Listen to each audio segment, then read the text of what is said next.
Greetings, members one and all of the Salivation Nation. Well, it looks like we're going to be seeing a bit more transparency in the precious metal markets.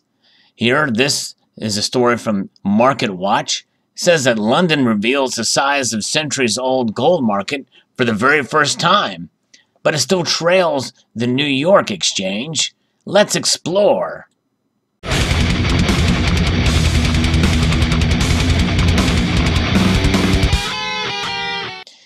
London has for the first time raised the veil on the size of its centuries-old gold market. The daily average of $36.9 billion in bullion moving in and out of London's over-the-counter market is just shy of the amount traded in New York, a new data released Tuesday showed.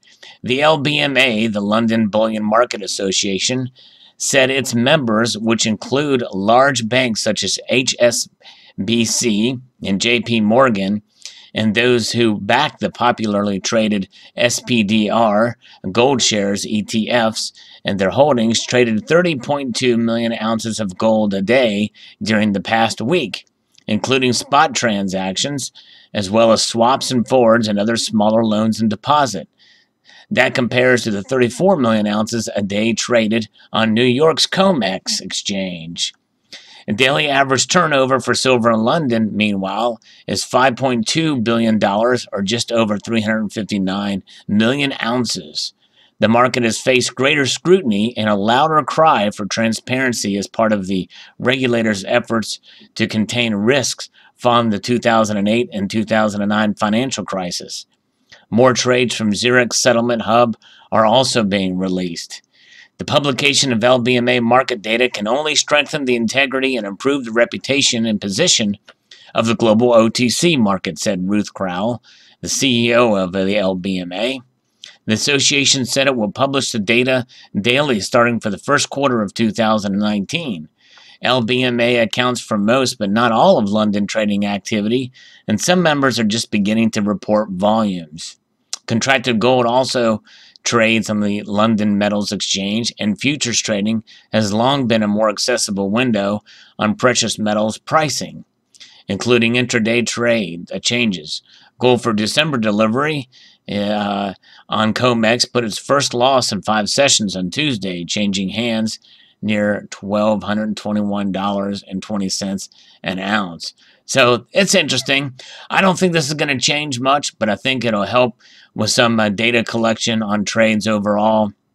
You know, when you compare New York and European markets, and we'll see how that does in reporting. But I don't think that's going to have a whole lot more effect. And my guess is probably of these numbers, they probably could have been basically compilated or compiled or guesstimated pretty close to what the reality is before all this. But we'll see how this plays out. I think it's a good thing for sure to see what's being traded, and I think that it'll especially become useful if the market conditions change. And we are seeing the stock market down today, and there are some calls, and that looks like we're some people are saying that we could be at the cusp of another recession, while others are saying no, it's not going to happen. The economy's strong, and who knows? And really, in the end, who cares if you're a holder of precious metals, because you'll be protected.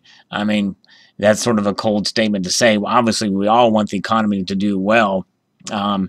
Because in the end, it's better for everybody if the economy does well. But nonetheless, you can have that insurance to protect yourself with gold or silver, or both. But nonetheless, there it is. Quite interesting news indeed from Market Watch about the LBMA. Some of you may remember I posted a video quite a while ago that they were changing their way, a quicker way, through a telephone conference of its members to about the price of silver and gold on the markets, whereas before it would have been done a different way, that they would meet to discuss the futures and pricing and everything and the like.